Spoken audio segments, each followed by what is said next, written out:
Well, here we are on our 11th day of our Coram Deo 40 days of prayer leading up to Pentecost.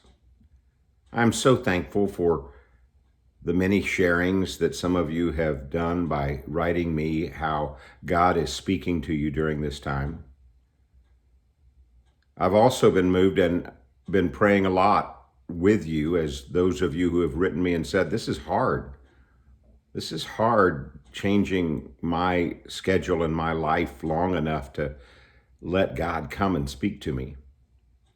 But you've also shared that you think it's been worth it.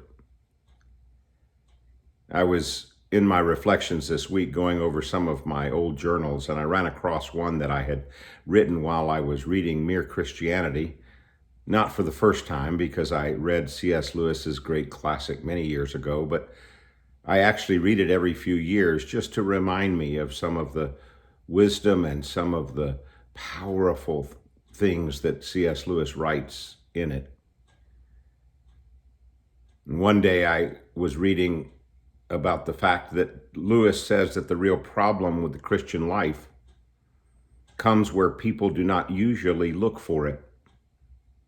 It comes the very moment you wake up in the morning.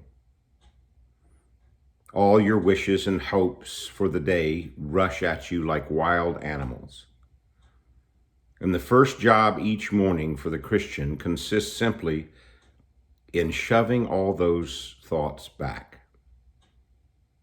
in listening to that other voice, taking that other point of view, letting that larger, stronger, quieter life come flowing in.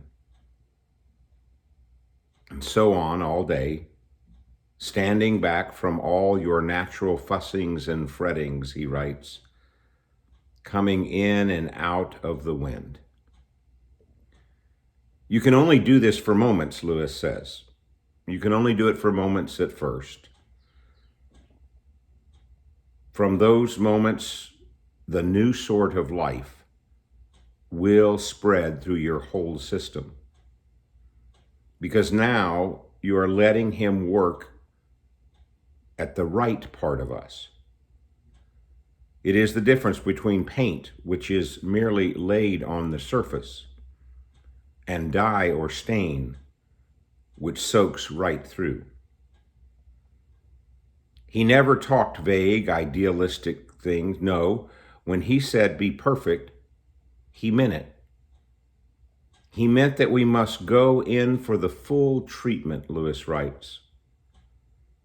It is hard, but the sort of compromise we are all so usually chasing after is actually harder. In fact, it is impossible. It may be hard for an egg to turn into a bird. It would be a jolly sight harder for it to learn to fly while remaining an egg.